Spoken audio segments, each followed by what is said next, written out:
Okay, number one, solve 3 to the 2x power equals 81. So what you want to do on this problem is, this is called the one-to-one property of exponents. You want to try to get these bases to be the same. So I recognize that 81 is 3 to the 4th power, and here we have 3 to the 2x power. Now that the bases are the same, we can just set the exponents equal. 2x equals 4, divide both sides by 2, and x equals 2, and you got it. If you want to jump to a particular part of this review, there's timestamps in the description below. You can go down there and see what topics we're going to cover and jump to those sections. But for number 2, it says rewrite log base 2 of 1/8 equal to -3 in exponential form. So what we're doing is we're rewriting it, and an easy way to do this is to think about logs and exponential functions as inverses, which they are. And what you can do is, if you have log base 2, you can exponentiate both sides using base 2. So you're raising both sides using that common base 2 here. And so what you're going to do now is, these are inverses, they cancel or undo one another, and you just have 2 to the -3rd power equals 1/8, and you've rewritten it. So for number 3, this is the reverse of number 2. It says rewrite 5 to the -4 power equals 1/625 in logarithmic form. So same idea, we've got 5 to the -4 equals 1/625, but because we're exponentiating, we have 5 raised to an exponent, what we're going to do is we're going to do the inverse. We're going to take the log base 5 of both sides of the equation, keep it balanced, right?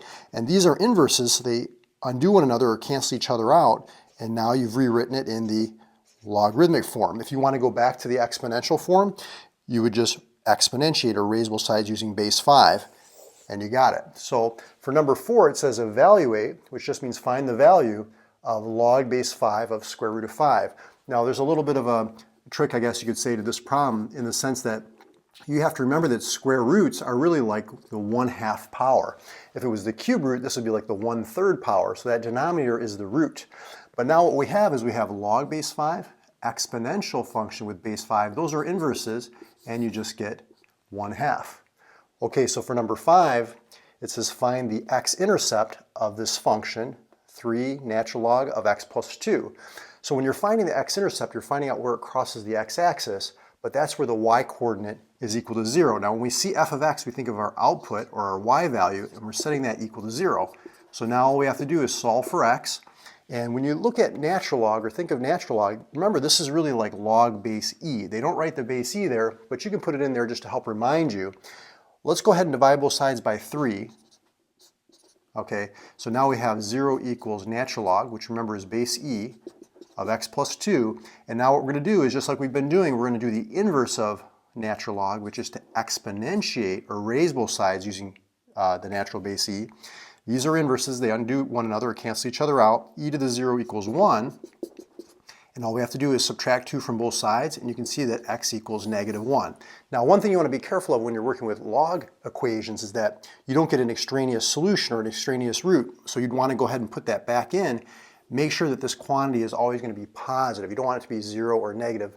That's not in the restricted domain for logs or natural logs. So for number 6, it says solve log of 4 minus x equals log of 100. So this is very similar to the first question that we did using the exponents, but here what we have is, if they don't write the base, these are understood to be called common logs, log base 10, and this is called the one-to-one property of logs. So what we can do is just set the arguments equal to one another, 4 minus x equals 100, and then just solve. So I'm going to subtract 4 from both sides, multiply both sides by -1 or divide both sides by -1, and x equals -96. Now again, you want to put it back in, just make sure that you're not taking the log of 0 or a negative number. Okay, for number 7, it says evaluate, which remember just means find the value of log base 7 of the 4th root of 49. This question is very similar to this question. So what do you think? How would you do this one? Well, 49, I know to the 4th root is really like the 1/4 power, but 49 is actually 7 squared. Okay, so I'm just replacing that with 7 squared to the 1/4 power. Power to power we multiply, so we have log base 7 of 7 to the 2/4, which is 1/2.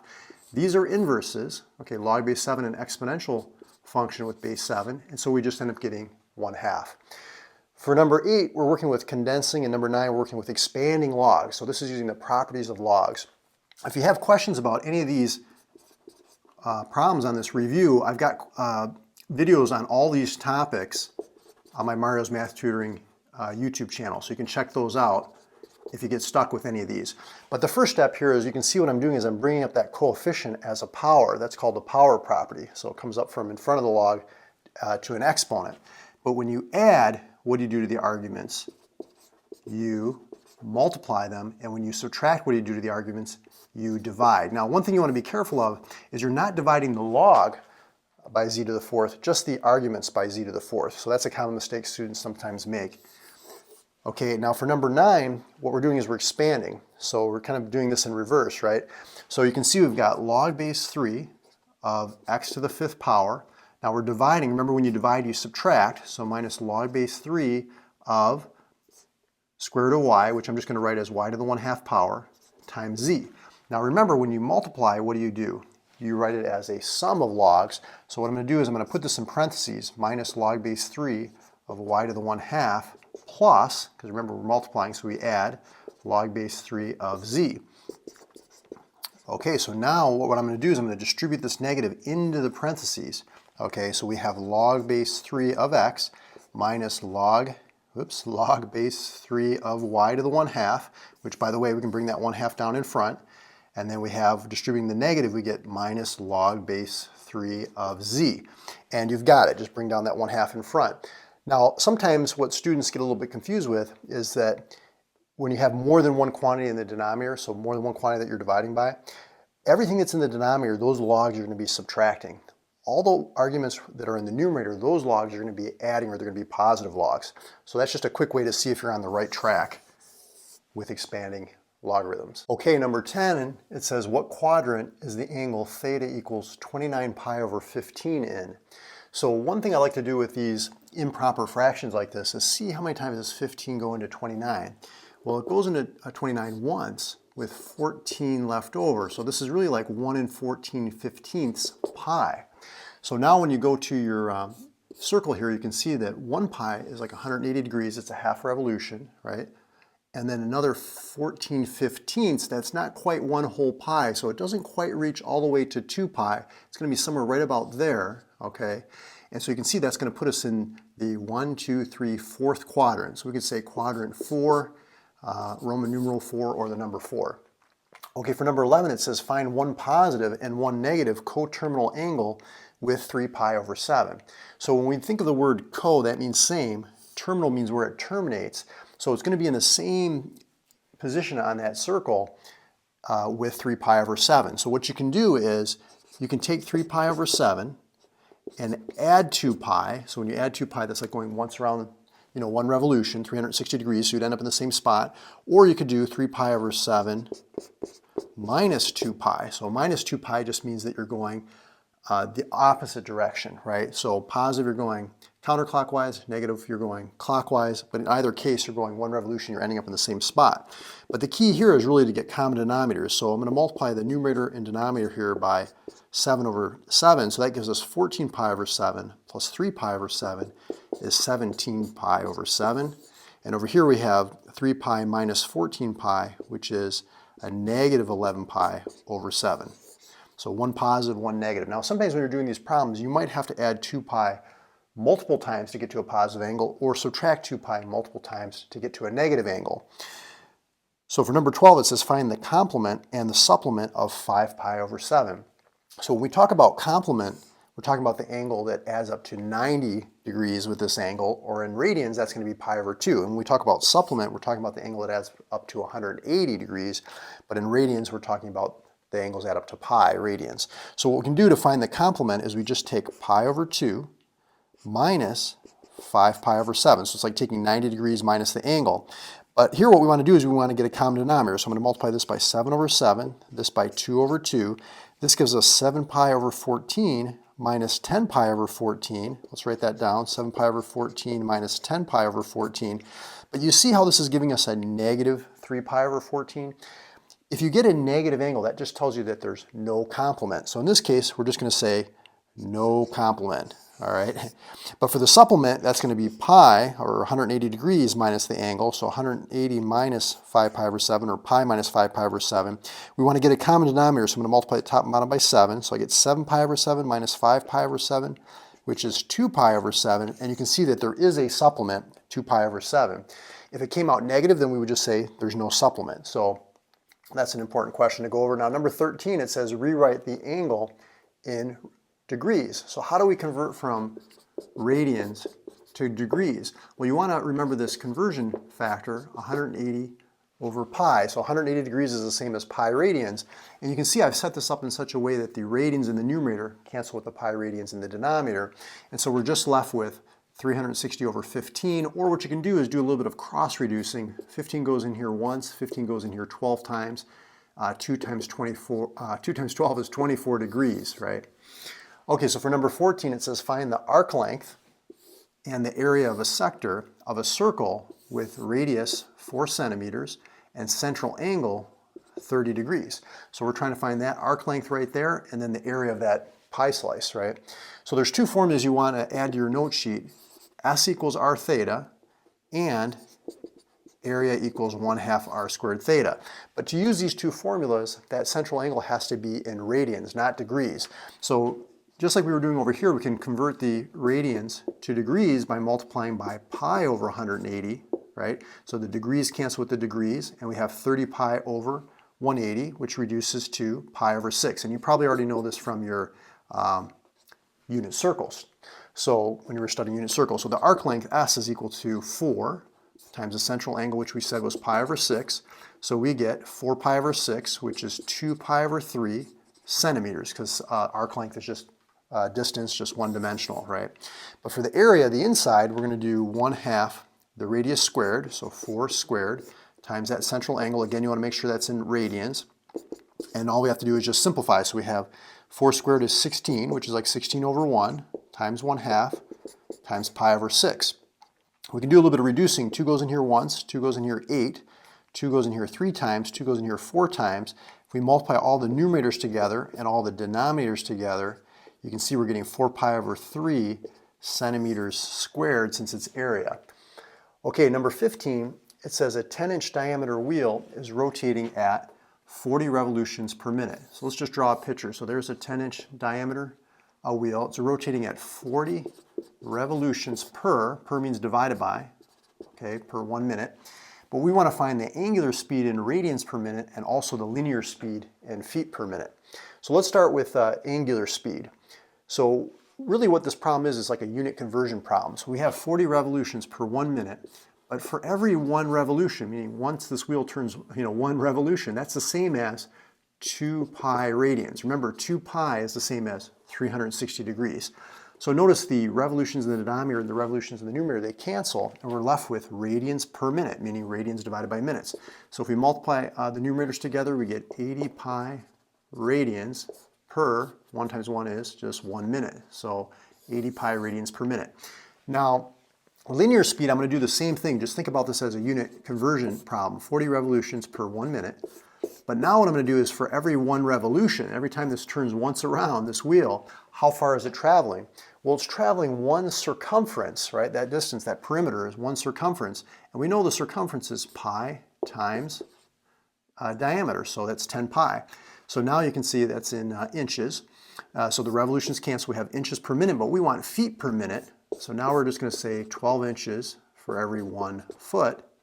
And the inches cancel numerator and denominator. So you are on the right track as long as the units are canceling numerator and denominator, and these are equivalent. 1 foot is equal to 12 inches. We're not changing the value of this expression here. We're just changing the unit. So now we've got what we want, which is feet per minute. Let's multiply all the numerators, all the denominators, and we'll divide. So let's see, that's 40 times 10 times 1. That's 400 pi. 400 pi. And 1 times 12 is 12. So we have 400 pi over 12 feet per, that was feet per minute. Yes, feet per minute. And you can reduce this down further, to the lowest terms. For number 16, it says find the xy point on the unit circle that corresponds to 7 pi over 6. So again, you really want to know your unit circle. 7 pi over 6 is really the same thing as 6 goes into 7 once, with 1 left over. It's like 1 and 1/6 pi. So you're going pi, which is like 180 degrees, plus 1/6 of pi. So like 1/6, which is right there. Now, 1/6 of pi is the same as pi over 6, right? So what that means is that, this point right here on the unit circle is going to be the same coordinates as the pi over 6 in the first quadrant. The only difference is that in the third quadrant here, the x coordinate and the y coordinate are both negative. So if you remember your 30 degree or your pi over 6 in the first quadrant, that's root 3 over 2, comma 1/2. It's in the third quadrant now, so it's going to be negative square root 3 over 2, comma negative 1/2. If you want to see more about the unit circle, I've got a video on my Mario's Math Tutoring YouTube channel called Master the Unit Circle, so check that one out. Okay, number 17, it says find the exact value of secant of theta given this triangle here. So remember, secant and cosine are reciprocals of one another. So what we need to do is we need to find the cosine, which is the adjacent side, over the hypotenuse. And you can remember your acronym SO, CA, TOA, right? And cosine is that adjacent over hypotenuse. So adjacent is next to, over the hypotenuse. The only thing is that we're going to take the reciprocal, which really means that it's going to be the hypotenuse over the adjacent. We have to do the Pythagorean theorem. If you do that, 5 squared plus 12 squared equals c squared, you'll find that c equals 13. This is one of the common Pythagorean triples, a good one to memorize. So hypotenuse over adjacent is just going to be secant of theta equals 13/12, and you got it. For number 18, evaluate the cosecant of 45 degrees. Now, again, if you know your unit circle, over here at 45 degrees, we know that the coordinates are root 2 over 2, comma, root 2 over 2. But the cosecant is really the reciprocal of the sine, and on the unit circle, the sine is the y value. So if we take the reciprocal, that's going to be 2 over square root of 2. If we multiply by square root of 2 over square root of 2 to rationalize, square root of 2 times square root of 2 is square root of 4, which is 2. The numerator, 2 times square root of 2, these cancel, and so we're just left with square root of 2. So for number 19, given that the tangent of theta equals 4, and the cosecant of theta equals square root of 17 over 4, how would you find the cosine of 90 minus theta? So on a problem like this, it's good to draw a triangle. Okay, so here's your angle theta.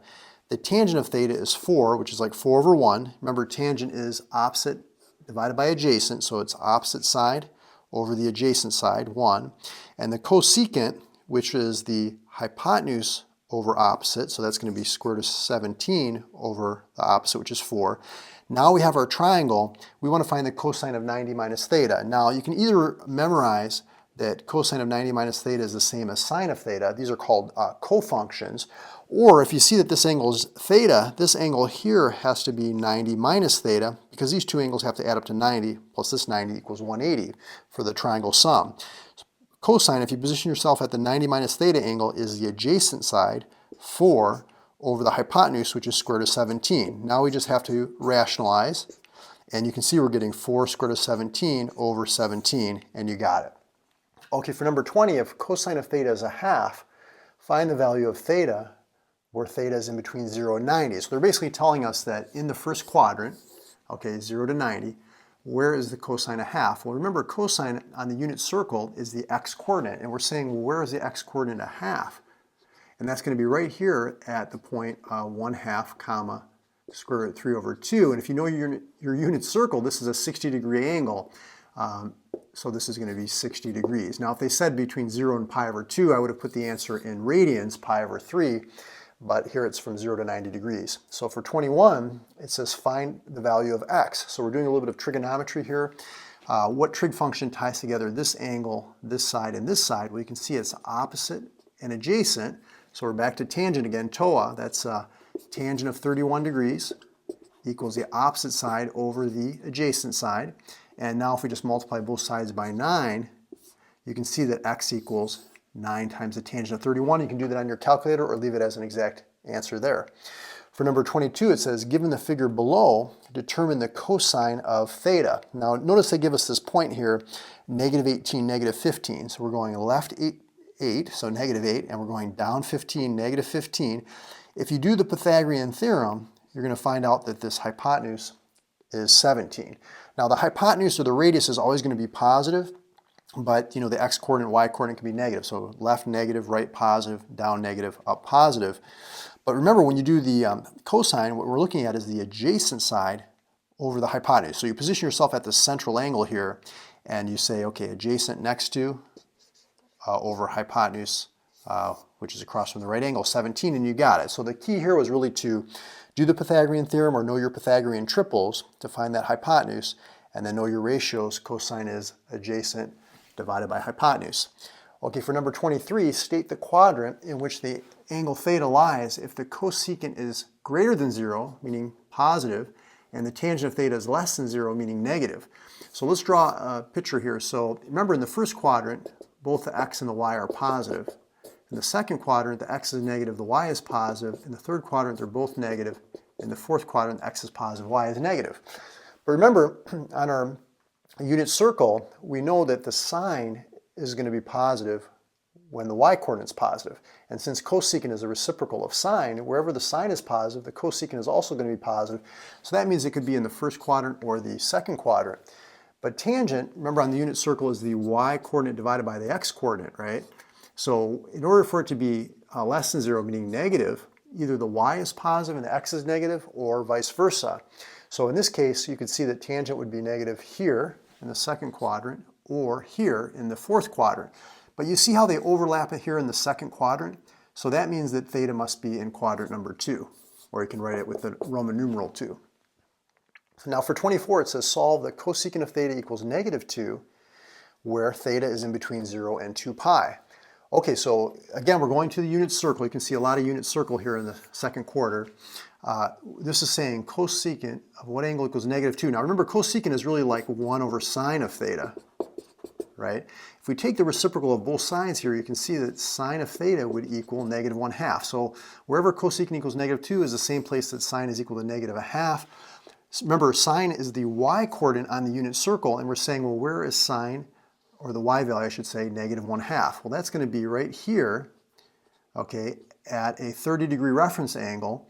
But here they want the answer in radians, so this is a pi over 6 degree reference angle. This is pi plus pi over 6, which is 7 pi over 6, or you could say 2 pi minus pi over 6, which is 11 pi over 6. So review your unit circle if you need to, but again, remember, sine is the y value. For 25, sketch the graph of f of x equals 2 sine 1/2 of x plus pi over 2 plus 1. Okay, the first thing I would do on this one is think of f of x as like y. Here I'm going to factor out this coefficient in front of the x, so this is going to be 2 sine 1/2 x plus pi. Notice if you distribute the 1/2, you're going to get 1/2 x plus pi over 2 back. And so now what we want to do is we want to figure out what the scale is. We want to find out what the period is. And what you do is use this formula here, period equals 2 pi divided by b. 1/2 is our b value. So 2 pi divided by 1/2, when you divide by a fraction, it's like multiplying by the reciprocal. So this actually comes out to 4 pi. So I'm just going to divide this in 4 pieces. So I'm going to think of this as 1 pi, 2 pi, 3 pi, 4 pi. Okay.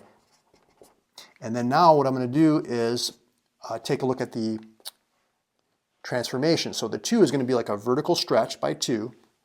The plus pi is actually going to have the opposite effect. It's going to shift the graph left pi. And this 1 is going to shift the graph up 1.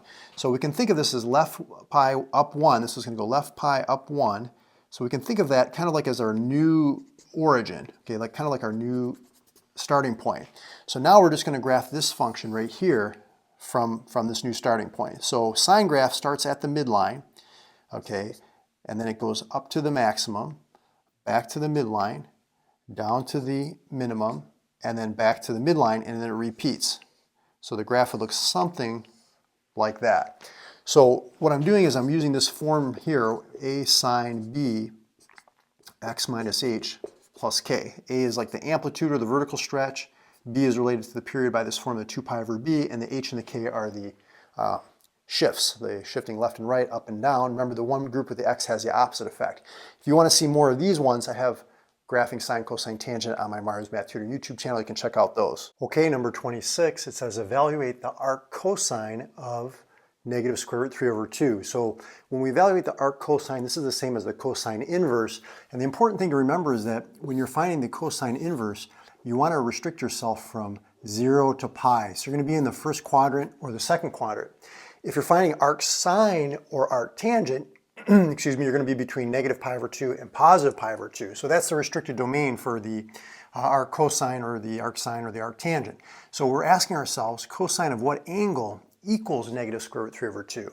And we know that that occurs right here at 5 pi over 6. And again, this is going back to the unit circle, finding the x-coordinate on the unit circle between 0 and pi, where the x-coordinate is negative root 3 over 2. So this point right here at 5 pi over 6 is negative root 3 over 2, comma 1/2. Okay, number 27, it says use an inverse function to write theta as a function of x. Okay, so what does that mean when they say write theta as a function of x? Well, what they mean is they want us to get the theta by itself on one side of the equation and then everything else on the other side, right? So let's think of a trig function that relates this angle, this side, and this side. Well, you can see it's the opposite and the adjacent, so that's going to be tangent. So tangent of theta equals 4 over x. But we want to get theta by itself. So let's go ahead and take the tangent inverse of both sides. So the tangent inverse of the left, tangent inverse of the right. And you can see those are undoing one another. So we have theta equals tangent inverse of 4 over x, and you've got it.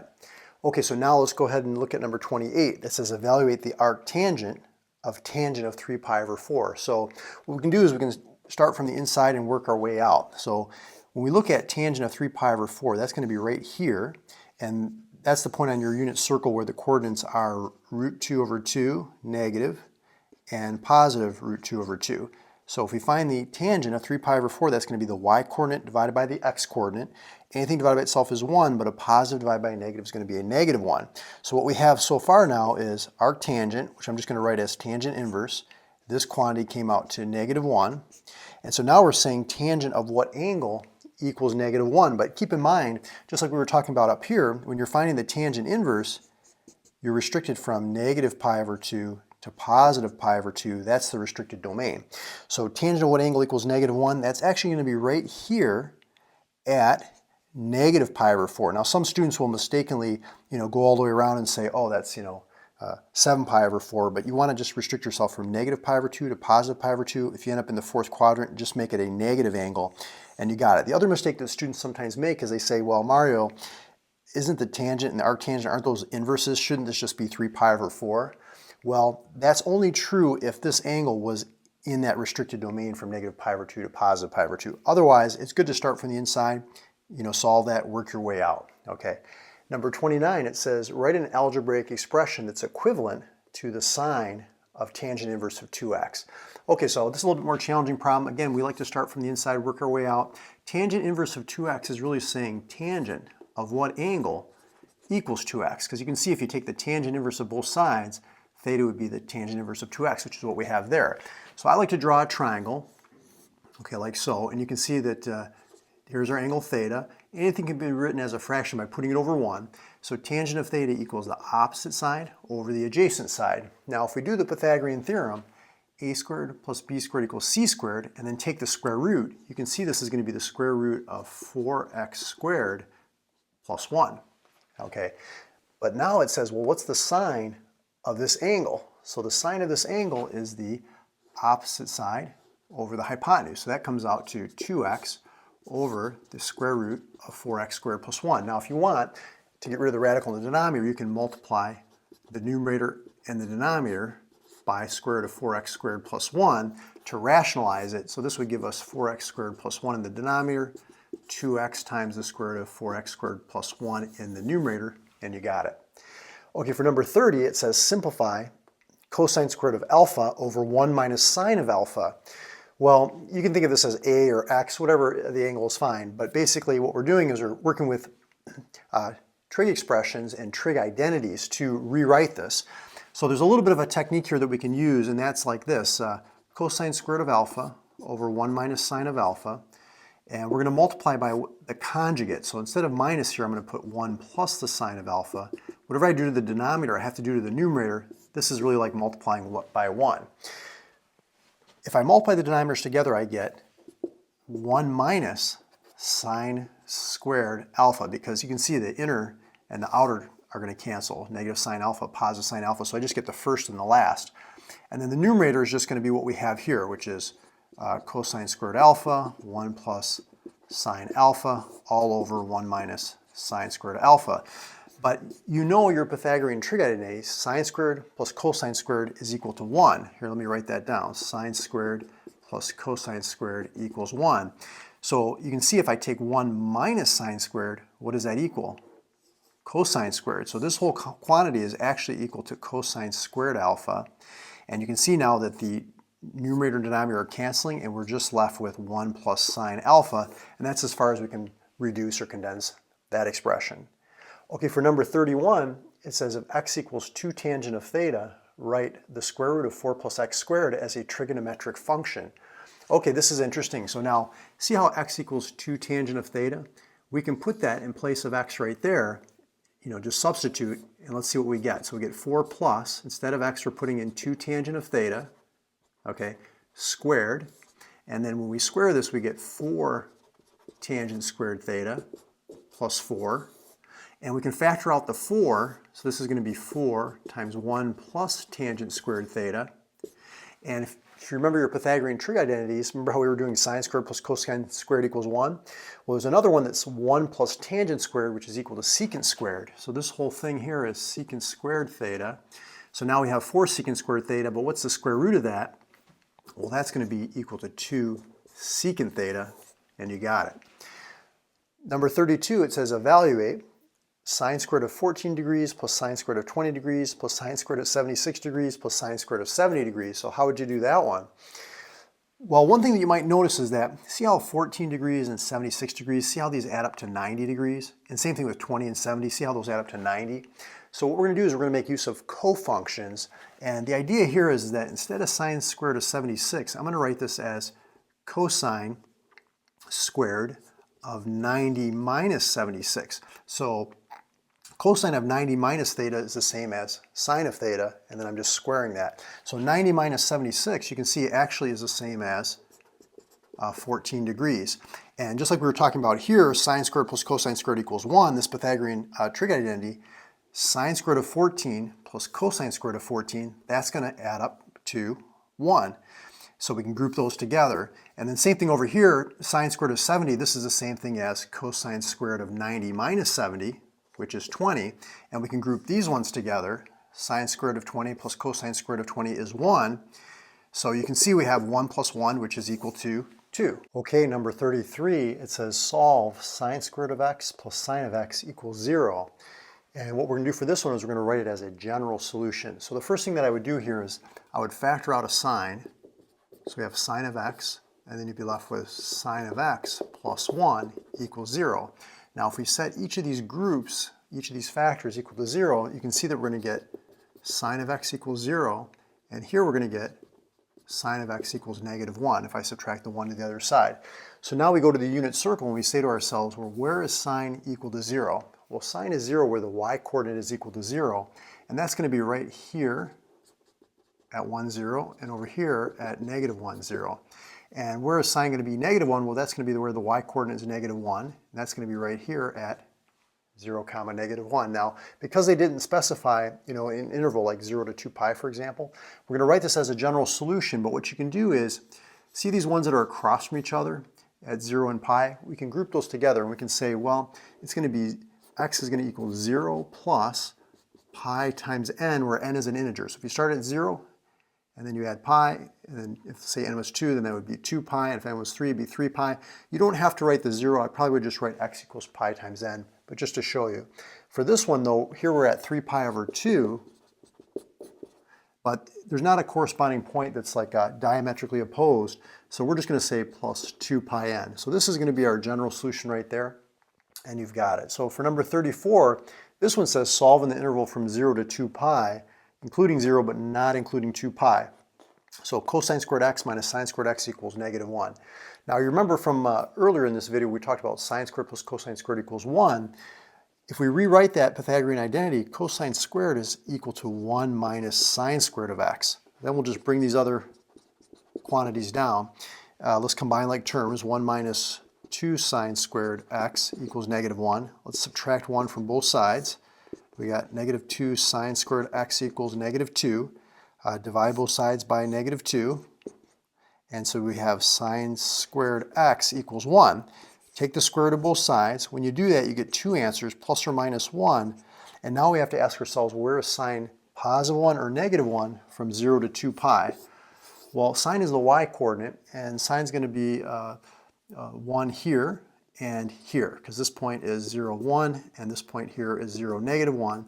So we're just going to say pi over 2 and 3 pi over 2 is what x equals.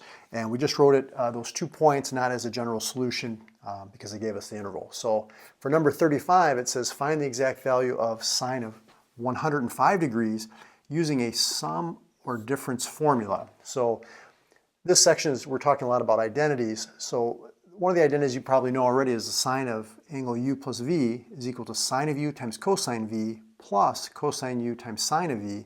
But if you're subtracting, like sine of u minus v, then this is going to be minus here. Okay, so we have to think of to ourselves, what two angles add to 105 degrees or subtract to 105 degrees that we're familiar with the trig values on the unit circle. So the ones that jump out to me here are that 60 and 45, right? So 60 plus 45. So we're going to use the sum formula because we're adding. So this is equal to the sine of 60 times the cosine of 45 plus the cosine of 60 times the sine of 45. So on the unit circle now, sine of 60, that's going to be like right here. And we know that that value is square root 3 over 2. The cosine of 45, that value is going to be right there. That's root 2 over 2. The cosine of 60, that's a half. And sine of 45, that's square root 2 over 2. So I'm just getting all these values from the unit circle. Review that if you need to. And then here we're just multiplying the numerators together, the denominators together, and we have a common denominator. So we can combine these into one fraction, square root of 6 plus square root of 2 over 4. Don't make the mistake, you can't combine those two radicals. You can't say square root of 8 over 4 or anything like that because these two quantities are different. For 36 though, it says write the given expression as the sine, cosine, or tangent of an angle. And they're giving us this expression here, tangent of 20 plus tangent of 30 over 1 minus tangent of 20 times the tangent of 30.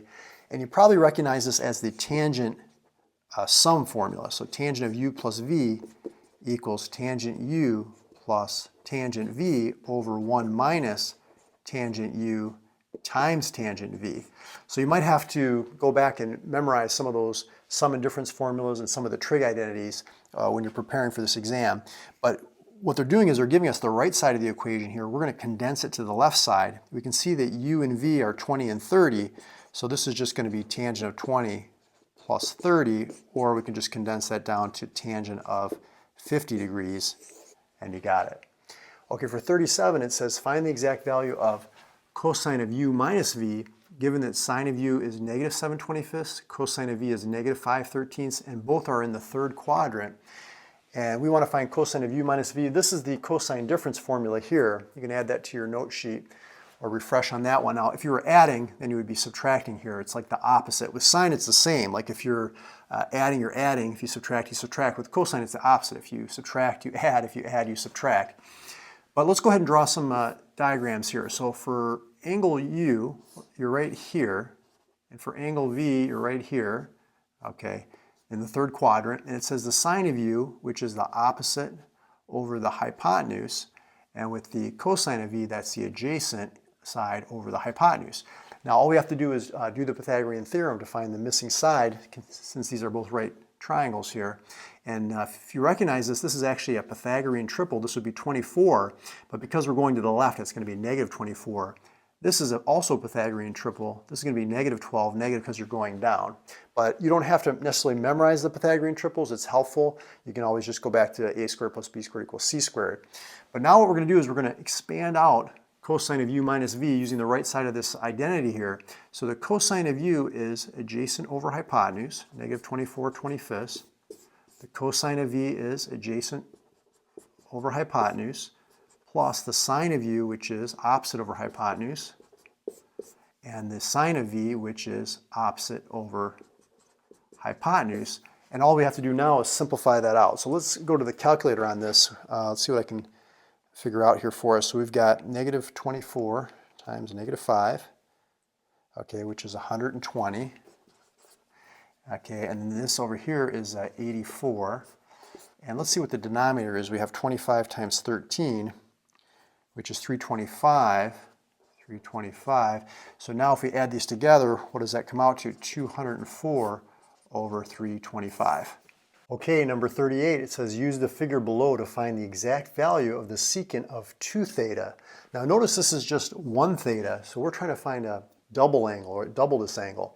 Now secant of 2 theta, remember this is the reciprocal of cosine of 2 theta, right? So it's like 1 over cosine of 2 theta, and cosine of 2 theta, there's a number of different versions of the double angle formula for cosine of 2 theta, but we're going to use this one here, cosine squared theta minus sine squared theta. Okay, so this is an identity, these are equal. So we're going to go to our triangle here, we're going to do the Pythagorean theorem, and we're going to get square root of 17 for the hypotenuse, right?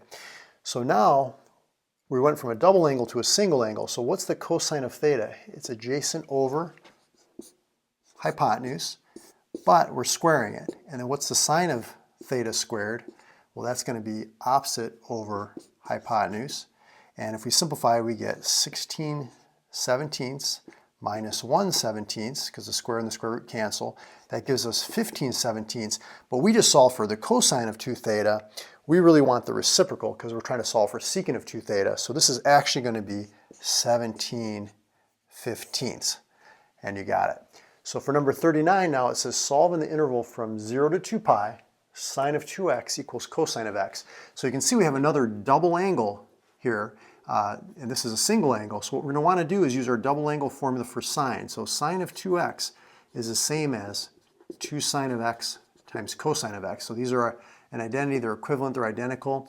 And so now we're going to get everything on one side of the equation, set it equal to 0, and solve.